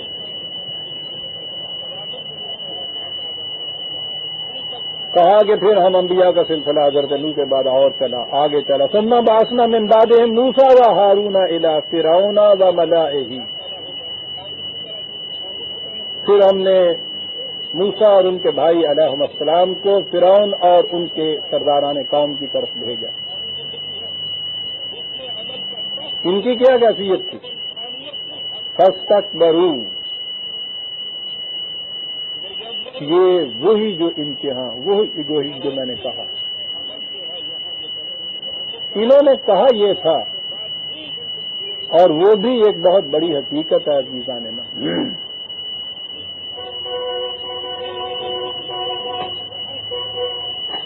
یہ جب آئے تھے تو حضرت موسیٰ اور فرعون، حضرت ہارون دونوں بھائی یہ بنی اسرائیل کی قوم سے تھے۔ بنی اسرائیل کی قوم یہ قوم فرعون کی محکوم تھی، غلام تھی۔ یہ جب آئے ہیں اور انہوں نے آ کے ان سے کچھ کہنا چاہا، ابھی کہا نہیں تھا کچھ، تو وہ فرعون اور اس کے جو اہل دربار تھے، یہ جو لوگ بڑے بڑے تھے ان کے کابینہ وغیرہ والے سرداران قوم، انہوں نے یہ کہا یہ تھا کہ پہلی بات تو یہ ہے کہ یہ ہمارے جیسے آدمی ہیں، ٹھیک ہے چلو۔ وہ جو ذہن میں ایک چیز تھی نا کہ وہ روحانیت والے جو ہیں ان کے ماتھے پہ سینگ ہونے چاہیے، اس قسم کی کوئی بات فوق الفطرت تو ہے نہیں۔ اور دوسری بات یہ کہا تھا کہ ہم ان کی بات سن لیں، وہ قومہما لنا عابدون، تو یہ تو اس قوم کے فرد ہے جو ہماری محکوم ہے۔ اللہ، محکوم کی کوئی بات اس قابل نہیں سمجھی جاتی کہ سنی بھی جائے، عزیزان سنی بھی جائے۔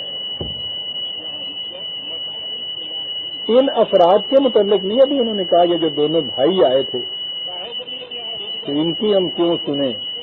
کوئی اور بات ان کے خلاف. ان کے متعلق تو انہوں یہی کہا کہ نظر بظاہر کوئی ایسی خارق فطرت چیز تو ہے نہیں جو ہم سنتے آئے تھے کہ صاحب ان لوگوں کی یہ ہوتی ہیں.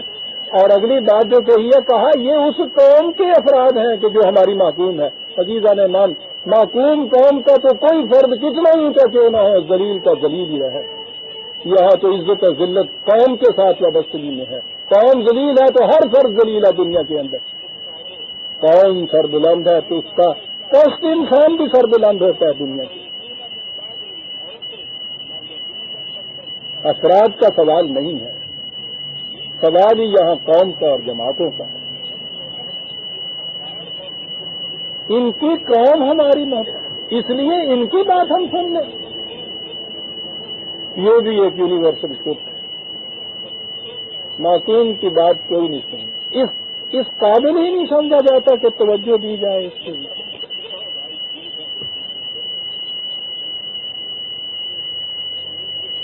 چھوٹے سے پیمانے پہ میں عرض کروں گا یہ بات, اگر کہ وہ بات تو بڑی ہے. کسی معاملے کے اوپر آپ بیٹھے ہوئے اپنے میں غور کر رہے ہوں, آپ کا کوئی ملازم جو ہے وہ آ کے درمیان میں یہ کہے کہ میں آپ کو بتاتا ہوں کیا کرنا چاہیے, اسے کہتا ہے جاؤ اپنا کام کر کہانے مان جا کے. یعنی یہ نہیں کہ اس کی سننے کے بعد ہم کہیں گے کہ یہ کیا کہہ دیا تم نے. یعنی وہ اس قابل ہی نہیں ہے کہ اس موضوع کے اوپر کوئی بات بھی کر سکے. بات ہی ایسی نہیں ہو سکی جب سننے کے قابل ہو سکے. اور یہ تو ابھی معقول نہیں ہوتا جی. ان کی قوم ہماری معقول ہے. فاستکبروا, یہاں فاستکبروا کہا ہے قرآن میں. قوم نوح کے متعلق یہ بات نہیں کوئی تھی. استکبار تھا یہ, ہمارے معصوم ہمارے سامنے آ کے باتیں کرنے لگتے ہیں. معصوم قوم ہم سے کہتی ہے کہ تم تباہ ہو جاؤ گے اور ہم آگے ہو جائیں گے. کدھر سنو تو صحیح, یہ پاگل کہیں گے. وَقَانُونَ قَوْمًا مُجْرِمِينَ, کہا یہ تکبر, یہ ہٹ درمی کاہے کی تھی, کیوں تھی؟ اس لیے کہ یہ اس معصوم قوم کا جو کچھ ان کا مال اچان ہوتا تھا اس کا استحصال کرتے تھے, ایکسپلائٹ کرتے تھے. بات لم یہ تھی کہ اس قوم کی محنت کو غصب کرتے تھے. چاہتے تو اس لیے نہیں تھے کہ یہ قوم چلی جائے ہاتھ. استکبار اس بنا کے اوپر کہ ہم حاکم ہیں, یہ معصوم ہے. دونوں چیزیں عزیزہ نے من, میں نے کہا تھا کہ عربی زبان میں ہی جرم کے بنیادی معنی ہوتے ہیں دوسرے کے درخت سے پھل کاٹ کے اپنے گھر لے آنا. اسے ایکسپلائٹیشن کہتے ہیں. کہاں استکبار اس بنا پہ تھا, اور ذہنیت یہ تھی کہ معصوم قوم کی بات ہم کیسے سنیں. اور بات یہاں جس پہ میں سٹریس دے رہا ہوں اس نقطے پہ وہ یہ ہے کہ ہم نے بھیجا موسیٰ و ہارون کو بے آیات نا, اور ہمارے ذہنوں میں وہ ہے نا آگے کہ پھر وہ بلایا انہوں نے جادوگروں کو, اور پھر وہ میدان لگایا ایک, اور اس میدان میں وہ پھر انہوں نے وہ جادو کے کچھ انہوں نے دکھائے, انہوں نے اپنی رسیاں پھینکی, وہ شام بن کے چلے, پھر انہوں نے عصا پھینکا, وہ اژدہا بن گیا, اور یہ سارا قصہ اس جادو کے زور کے اوپر یہ لگایا جا رہا ہے. یہاں تو ہے کہ بھیجا ہم نے اپنے قوانین دے کے موسیٰ کو اور ہارون کو ان کی طرف.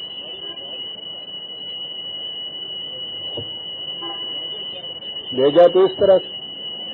یہ دیکھیے اگلی آیت میں بات کیسی قرآن صاف کرتا ہے, وہ تو میں آگے چل کے عرض کروں گا. جاوا فَلَمَّا جَاءَهُمُ الْحَقُّ مِنْ عِنْدِنَا, جب ہماری طرف سے ان کے سامنے ٹروتھ پیش کیا گیا, الحق پیش کیا گیا, دا ٹروتھ پیش کیا گیا. وہ تو الحق پیش کرنے کے لیے گئے, اسی کو آیات کہا ہے قرآن نے. یہ پیش کیا الحق, آیات, قانون. قالوا انا ھذا لسحر مبین, لفظ آ گیا یہاں سے. کیا پیش کیا تھا جی انہوں نے؟ قوانین خداوندی پیش کیے تھے. یہی کہا تھا کہ یہ استحصال جو تم کرتے ہو اس قسم کی ایک معصوم قوم کا, اس کا نتیجہ تباہی ہوگا. یہی کہا تھا کہ ایک قوم کو جو اس طرح سے معصوم بنا کے ان پہ اپنا استبداد اور اپنا ظلم روا رکھتے ہو, اس کا نتیجہ تباہی ہوگا. حضرت موسیٰ نے تو ڈیمانڈ ہی اتنی کی تھی کہ میں تمہیں تمہارا ملک اور تمہاری مملکت مبارک, میں کچھ نہیں تمہیں کہتا, میں تو صرف یہ کہنے آیا ہوں کہ یہ معصوم قوم جو ہے اس کو میرے ساتھ جانے دے کہ خدا کی فضا میں آزادی کا ساتھ لینے کے قابل بنا دوں. اتنی بھی مان تھی نا, جانے کیسے دیتے؟ انہا قوم مجرمین. وہ تو ان بھیڑوں کی اون مونڈ رہے تھے, اپنے کمبل کس طرح سے بناتے پھر ان بھیڑوں کو جانے دیتے تھے. آئے تھے یہ آیات لے کر, یہ قوانین لے کر آئے تھے, الحق لے کر آئے تھے نا.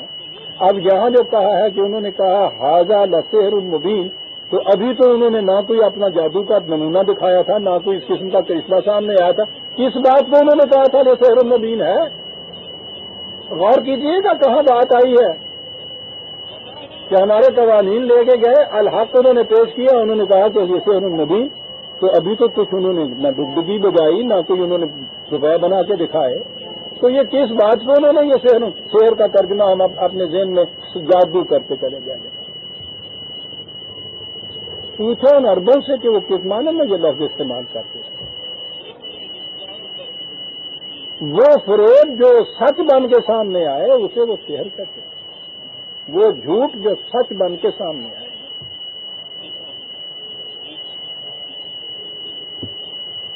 اس قسم کا وہ اس کے اندر وہ کہتے تھے کہ ایک تو جھوٹ وہ اکھڑ سا آدمی بولتا ہے, جھوٹ بولا پتا چل گیا کی کرنا پڑا.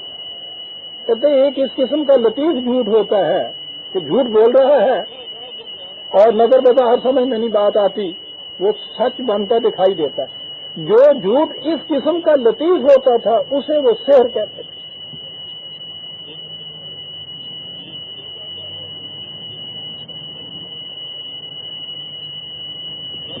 اور یہ جتنا کچھ بھی آپ کو بعد میں یہ جادو کہہ کے بتایا گیا ہے اس کی حقیقت بھی یہ ہوتی ہے, اور جھوٹ ہی ہوتا ہے. وہ سچ بنا کر دکھایا جاتا ہے.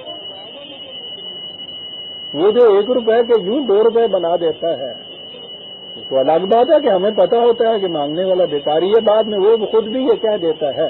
جتنا وقت وہ اسٹیج پہ آگے کرتا ہے, اور وہ اسٹیج میں جو وہاں کے بھکاری آتے ہیں ان اقوام کے, وہ تو کبھی یہ پہلے بتاتے نہیں نا کہ ہم بھکاری ہیں.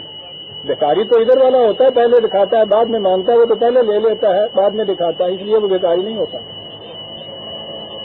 تو وہ جو کچھ کر رہا ہوتا ہے وہ سارا کا سارا وہ بتاتا ہی ہے کہ دیکھیے صاحب یہ سردا ہے میرے ہاتھ سے, یہ روپیہ ہے میرے ہاتھ کے اوپر, یہ ہے یہ. حالانکہ وہ یہ کچھ نہیں ہوتا. آپ کی نگاہیں دھوکہ کھا رہی ہوتی ہیں. وہ اتنا لطیف ہوتا ہے کہ وہ پہچان نہیں سکتی. یہ دیکھیے یہ قوم 1400 سال پیشتر اس کو سحر کہتی ہے. وہ جھوٹ جو سچ کے پردے میں آئے, لطیف اتنا ہو کہ بظاہر پہچان نہ سکے آدمی اس بات. سحر انہوں نے یہ کہا تھا کہ تباہ ہو جاؤ گے, تمہاری روش جو ہے یہ نہیں چل سکتی, ظلم تنپ نہیں سکتا. انہوں نے کہا کہ یہ جو کچھ تم کہہ رہے ہو جھوٹ ہے, لیکن دلائل ایسے دیتے ہو اس کے لیے, منطق اتنی ہے تمہاری کہ اچھے سے اچھا سمجھدار بھی اس فریب میں آ جاتا ہے. تو یہ تھی ساری بات جو وہ کہتے تھے کہ یہ قوم ان کی باتیں سن نہ پائے, ورنہ یہ دل نشیں ہے جو چیزیں یہ کہہ رہے ہیں. بات ہے سچی, قرآن میں آگے آیا ہے. اس نے کہا ہے کہ یہ قوم اور فرعون اپنے دل میں یقین رکھتی تھی کہ یہ ٹھیک کہتے ہیں, خود تو مانتے نہیں تھے کہ اتنی بڑی حکومت جا رہی, عوام کو سننے نہیں دیتے تھے. اب یہاں انہوں نے دیکھا کہ خود کام نہیں چلتا, موسیٰ کی دلائل کا تو جواب نہیں دیا جا سکتا. تو انہوں نے اپنے ہاں کے مذہبی پیشواؤں کو بلا بھیجا تھا کہ یہ تمہارے بس کی بات ہے, مذہب کی سطح کے اوپر لاؤ اس, کیونکہ یہ جو کچھ پیش کر رہا ہے خدا کے نام پہ پیش کر رہا ہے, تو مشترک تو چیز ہو گئی نا. ہاں یہ دین تھا, وہ مذہب تھا, وہ بھی تو خدا کے نام پہ دھوکہ دیتے تھے. اور ویسے آپ دیکھیے کہ یہ لوگ جانتے کس طرح ہیں ایک دوسرے کو, سب جانتے ہیں ایک دوسرے کو. پتا تھا کہ یہ حامان اور یہ جنود اس کا اور یہ مذہبی پیشوائیت اور مندروں میں جو کچھ ہوتا ہے یہ جانتا تھا فرعون اور اس کے مجاور کہ یہ سب جھوٹ و فریب ہے جو کچھ وہاں ہوتا ہے. انہوں نے کہا کہ اس جھوٹ کا علاج ان جھوٹوں کے پاس ہے, انہیں بولا.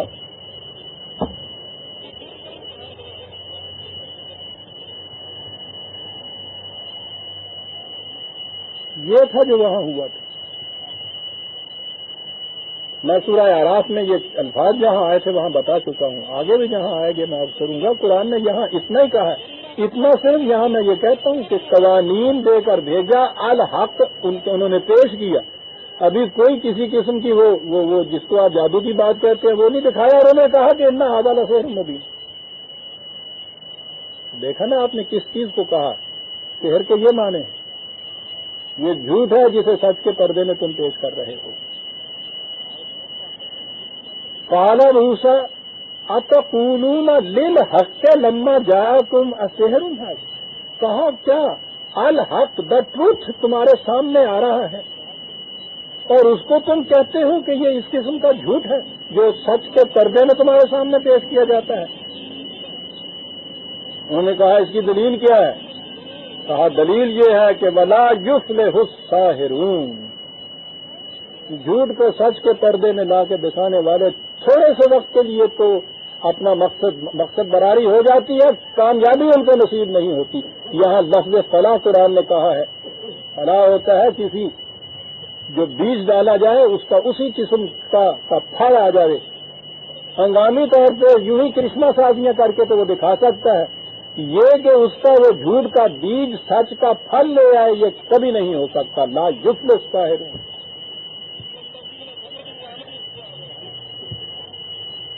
انتظار کرنا پڑتا ہے, اس کے جھوٹ کے پردے کو بے نقاب ہونے کے لیے وقت لگتا ہے جتنا بیج کو پھل بننے کے اندر وقت لگتا ہے. پہچان اس کی پھل میں جا کر ہوتی. یہ کہ اس نے جھوٹ کہہ کے آپ کو یہ کہا کہ صاحب یہ اس دفعہ گندم بوئیے, دیکھیے 100 من جھاڑ ہوگا اس کا, کہا کہ یہ اس کے بعد یہ بات کہ جھوٹ کہتا ہے اس کے لیے 6 مہینے کا انتظار کرنا پڑے گا. اس سے پہلے یہ بات صاف نہیں ہو سکے. بونا ہوگا, محنت بھی کرنی پڑے گی, انتظار بھی کرنا پڑے گا.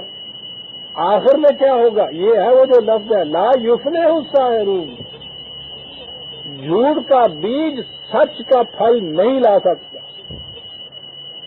انتظار کرنا پڑے گا, دیکھنا ہوگا. اب آ گئے جناب وہی دلیل, پروپیگنڈا کرنے والے, مذہبی پیشوائی بڑھ گئی. آ گئے, دیکھا یہ ساحر جو بلائے تھے کیا انہوں نے کہا پہلے ہی ڈگڈگی بجائے.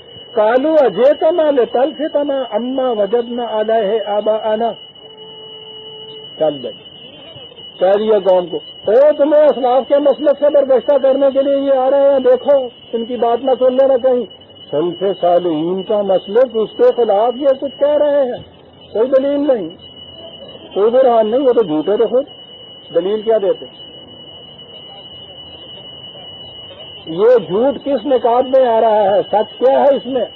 سلف صالحین کا مسلک تواتر سے چلا آ رہا ہے, توارث سے چلا آ رہا ہے. کہا کہ یہ کہتے ہیں کہ صاحب یہ تم غلط کہتے ہو, میں یہ کہتا ہوں حضرت امام فلاح علیہ الرحمہ جو ہے ان کا ارشاد ہے, یہ ان کو جھوٹا کہہ رہا ہے. چل بھائی یہ کہا آپ ادھر ہو لیے اور یہ بھیڑوں کا چھٹا چھڑکے اس کے پیچھے. عزیزان من, اگر وہ ہار جیت اس میدان کے اندر آ کے اور ان جادوگروں کو اور ان کے معاملے میں ہی ہونی تھی تو اس پروپیگنڈے کی کیا ضرورت کہ تمہیں اسلاف کے مسلک سے برگشتہ کر رہا ہے. یہ جو آگے انہوں نے اگر وہ جادو کی کوئی چیزیں دکھانی تھی تو وہ اسلاف کا مسلک کون سا تھا جس سے وہ چلا رہا ہے؟ اگر انہوں نے بھی مقابل میں جادو کی چیزیں دکھانی تھی تو یہ بھی تو انہی کے اسلاف کا مسلک تھا جسے یہ پیش کریں گے. بات سمجھ میں آئی آپ کے؟ جادو کی کوئی چیزیں پیش کرنی تھی تو جادو کی چیزیں تو وہ پیش کر رہے تھے اور کہہ رہے تھے کہ اسلاف کا ہمارے مسلک ہے. یہ تو ان سے بھی بڑا جادو پیش کر رہے تھے. انہوں نے کہا تھا سبحان اللہ سبحان اللہ, ہمیں تو فلاں حضرت صاحب کی بات تھوڑی سمجھ میں آئی تھی, ان کو بہت زیادہ سمجھ میں آ گئی ہوئی ہے. یہ شیخ المشائخ ہے, بڑا جادو جو ہے. تو دونوں میں کوئی ٹکراؤ ہو رہا تھا نا, ٹکراؤ یہ تھا. بات یہ کہی گئی ہے تو میں بہکا رہا ہے, اسلاف کے مسلک کے خلاف کہہ رہا ہے, وہی مذہبی پیشوائیت کا حربہ. عزیزان مان, جہاں رسیوں کا سام بن جانا، عجدے کا عصا کا اژدہا بن جانا، یہ تو نہ الحق ہے، نہ آیات اللہ ہے، قوانین بھی نہیں، نہ یہ ہے کہ یہ تمہیں ان کے مسلک سے برگشتہ کر دے گا۔ دلیل یہ بھی ہے، یہ تو ہوئے مذہبی پیشوائیت والے۔ اب آئے یہ ارباب سیاست وہاں، انہیں اس سے غرض نہیں تھی کہ یہ آباء و اجداد کا مسلک تھا، اسلاف کی راہ ہے یا کدھر بہکاتا ہے۔ اس کے لیے تو انہوں نے یہ مذہب پرست کے وہ حامان اور اس کے لشکر وہ لائے تھے۔ یہ بیٹھ کے کیا کہتے ہیں آپس میں، کہا کہ بڑا خطرہ نظر آ رہا ہے جو کچھ یہ باتیں کہہ رہا، یہ پروپیگنڈا یہ کر رہا ہے کہ یہ ان کو کیا حق حاصل ہے، یہ ایک دھندلی جو اوپر بیٹھ گئی ہے کہ تمہاری محنت کی کمائی کو کھائے چلی جا رہی ہے، ان کے ہاتھ سے یہ اقتدار چھینو، ان کو یہ خطرہ تھا۔ سنیے عزیزان من، قرآن کیا انداز بیان ہے کہ مذہبی پیشوائیت وہ دلیل لے کے آئی اور انہوں نے کہا وَتَكُونَ لَكُمُ الْكِبْرِيَاءُ فِي الْأَرْضِ، چاہتے یہ ہیں کہ ہمیں اقتدار سے ہٹا کے خود اقتدار کی مسندیں کرا لے، تو یہ ہے ہماری بات۔ ہر بعد اقتدار سے یہ کہا کہ یہ ہیں ان کے ارادے، اگر ان کو اجازت دے دی گئی کہ یہ یہاں قوم میں پروپیگنڈا یہ کر دیں کہ تمہارا سب کو لوٹ کے یہ کھا جاتے ہیں، تو پھر تو یہ قوم چھوڑے گی نہیں، کیونکہ خود کبھی ذہن میں نہیں آیا تھا کہ ہم اقتدار لیتے ہیں قوم یا ملک یا عوام یا ان لوگوں کی فلاح کے لیے۔ بات تو اپنی ہی کبریائی کی تھی نا، اس لیے ان کے متعلق بھی ذہن ادھر ہی گیا کہ چاہتے یہ ہے کہ ہمیں ہٹا کے خود ان کرسیوں کو سنبھال لیں۔ ہمارے ہاں جو ہوتا ہے روز، کتنی لوگ نیتی سے کوئی حزبی اختلاف والا کیوں نہ اٹھے، ہمیں معلوم ہوتا ہے کہ مقصد اصل میں یہ ہے کہ یہ کرسی اس سے چھین کے ہمارے حصے میں آ جائے۔ انہوں نے کہا وَتَكُونَ لَكُمُ الْكِبْرِيَاءُ فِي الْأَرْضِ، یہ چاہتے ہی ہیں دونوں گروہ آ گئے عزیزان من، اور یہ دونوں نے فیصلہ کیا اور کہا وَمَا نَحْنُ لَكُمَا بِمُؤْمِنِينَ، ان سے کہا کہ بابا ہم تمہاری کوئی بات نہیں ماننے والے۔ یہ جو ہوتا ہے نا بے کے ساتھ، یہ ہے وہ چیز، یعنی یہ یہاں ابھی وہ سحر اور جادو ہے، یہ بات نہیں آئی۔ بات یہی ہے کہ جو کچھ تم کہتے ہو ہم اسے ماننے والے نہیں، اس پر ہم ایمان نہیں لا سکتے۔ اور اس کے بعد جیسا میں نے عرض کیا تھا کہ پھر انہوں نے یہ سمجھ لیا کہ عوام میں یہ ان خیالات کو پھیلا رہے ہیں۔ اب میں آگے چل کے عرض کروں گا، جہاں یہ آیا ہے کہ قرآن سے کہا گیا تھا کہ ان کو کھلی چھٹی دے رکھی ہے تم نے، پکڑو ان کو پھانسی دو، موسیٰ سے بات ختم ہو۔ تو اس نے کہا تھا کہ اتنی جلد بازی نہ کرو، میں جانتا ہوں کہ اس کا نتیجہ کیا ہوگا، اور یہ چیز نہیں کی انہوں نے، ہاتھ نہیں ڈالا ان پہ۔ اس سے نظر آتا ہے کہ وہ قوم تھی تو معصوم اور اقلیت بھی، لیکن اس کا وزن بڑا تھا اس قوم کا، انہوں نے ان پہ ہاتھ نہیں ڈالا موسیٰ علیہ السلام۔ اس لیے اس نے فرعون نے کہا تھا کہ نہیں یہ غلط ہے جو تم کہتے ہو، میں آپ کو اٹھتا ہوں۔ انہوں نے کہا کیا کرو گے؟ انہوں نے کہا کہ یہ عوام کو اپنے ساتھ ملانا چاہتے ہیں نا، عوام ہے مذہب پرست، اس لیے مذہب کی سطح کے اوپر ان کو لے آؤ، اور ہمارے مذہب پرست علماء، ہمارے یہ پیشوا، ہمارے یہ برہمن، یہ ہمارے یہاں پجاری، یہ عوام کو بھڑکائیں ان کے خلاف، یہ ہے علاج۔ ان کو پھانسی دینا علاج نہیں ہے، اس کو قوم اٹھائے گی ان کی جو ہے۔ کیا تدبر ہے، یہ ہے جسے اقبال نے سیاست فرعونی کہا، حکمت فرعونی کا، حکمت فرعونی مذہب کی سطح پہ آ جائے۔ یہاں بھی بڑے گہرے کاریگر ہوتے ہیں وہ سیاستدان جو مذہب کے رنگ میں سیاست پیش کرتے ہیں۔ آپ یہ سیاسی لیڈروں کی باتوں کو تو آپ یوں جھٹلا سکتے ہیں، عوام کی سمجھ میں بھی آ جاتی ہیں۔ جب اسی چیز کو وہ یہ کہہ کے آئیں کہ یہ اقامت دین ہے، یہ خدا اور رسول کا ارشاد ہے، بڑا مشکل ہوتا ہے اس میں، بڑی گہری چیز ہوتی ہے۔ یہ ہے جسے حکمت فرعونی کہا ہے اقبال نے۔ فرعون نے یہ کہا اپنے عمراء وزراء سے، سیاست دانوں سے، کہ تمہارے بس کی بات نہیں ہے یہ،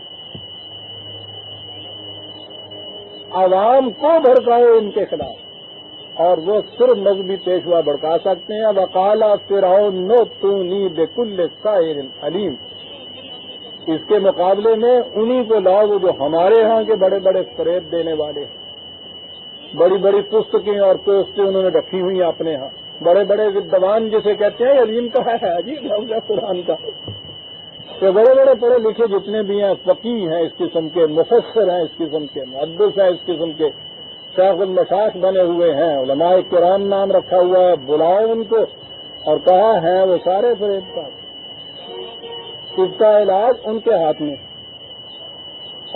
بلاؤ ان کو۔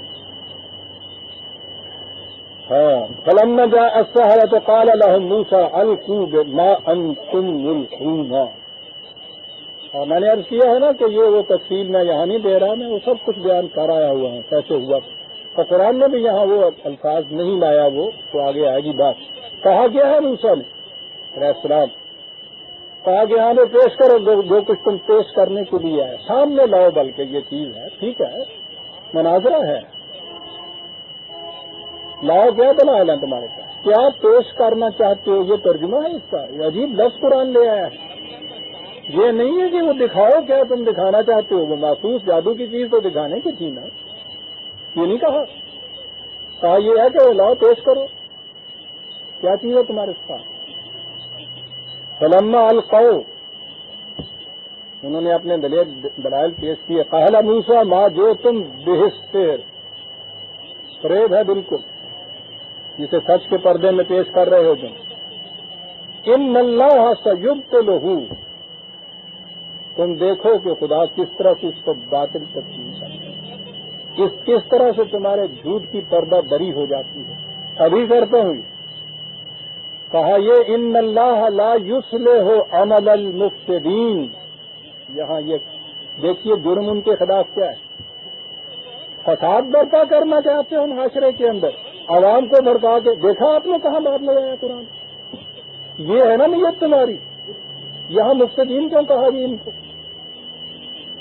یہ کیا فساد، موسیٰ کے خلاف اگر یہ آئے تھے مناظرہ کرنے یا جادو کی چیزیں دکھانے، یہ فساد کیا تھا، فساد تو وہ تھا وہ جو حکمت فرعونی کہ عوام کو بھڑکا دو ان کے خلاف۔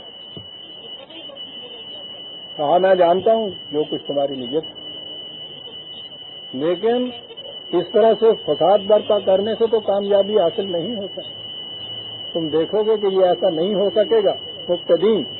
اور یہاں سے بات ساری صاف ہو گئی برادران عزیز کہ یہ بات کیا تھی،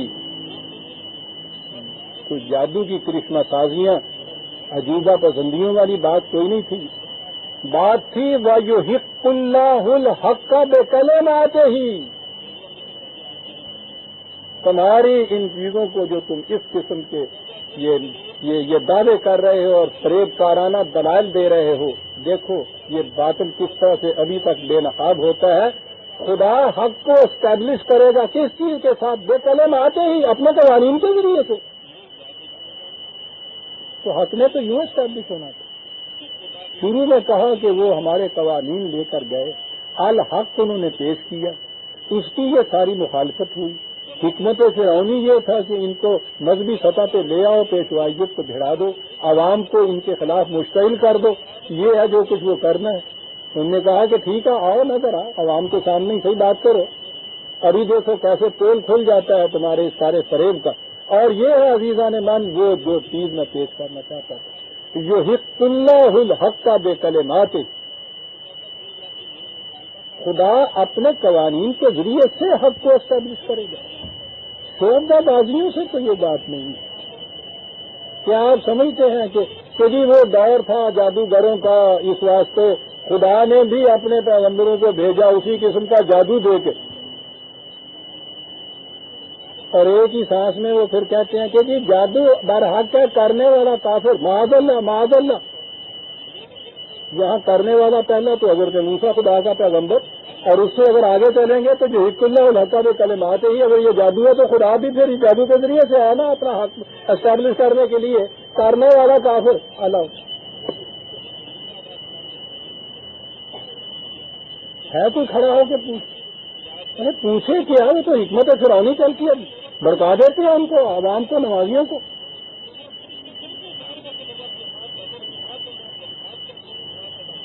وَيُحِقُّ اللَّهُ الْحَقَّ بِكَلِمَاتِهِ، کیا بات ہے قرآن کی عزیزان مان، تو بات صاف کرتا چلا جاتا ہے۔ اس کے ذریعے سے اس نے حق کو اسٹیبلش کیا تھا۔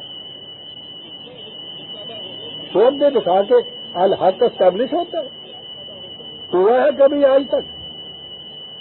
معاف رکھیے گا اگر یہ بات مانی جائے، جس کو اس کا نام یہ معجزہ کہتے ہیں، وہ بھی اتنا بڑا معجزہ دکھا دیا حضرت موسیٰ نے، باطل ہو گئی، وہ رسیاں نگل گیا، ان کا اجتہاد اتنا بڑا یہ ہو گیا، وہ ساری قوم کافر کی کافر رہی پھر بھی۔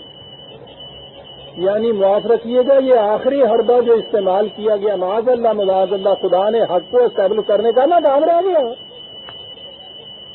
اور جتنے بھی یہ پیغمبروں کے اس قسم کے معجزات بتاتے ہیں، کسی معجزے کے بعد بھی قرآن نے یہ کہا ہے کہ وہ ساری قوم ایمان لے آئی، اس کے بعد وہ قوم تو اسی قسم کی کافر رہی۔ تو یہ پھر کیا ہوا؟ یہ خدا نے یہ جو آخری حربہ جسے آپ کہتے ہیں وہ بھی دکھا دیا، اور وہ بھی پھر کارگر نہ ہوا، قوم کافر کی کافر رہی، تیلی بھی کھادا، تیلی بھی کیتا، رکھا بھی کھادا۔ معاذ اللہ کتنا بڑا اعتراض آ کے پڑتا ہے۔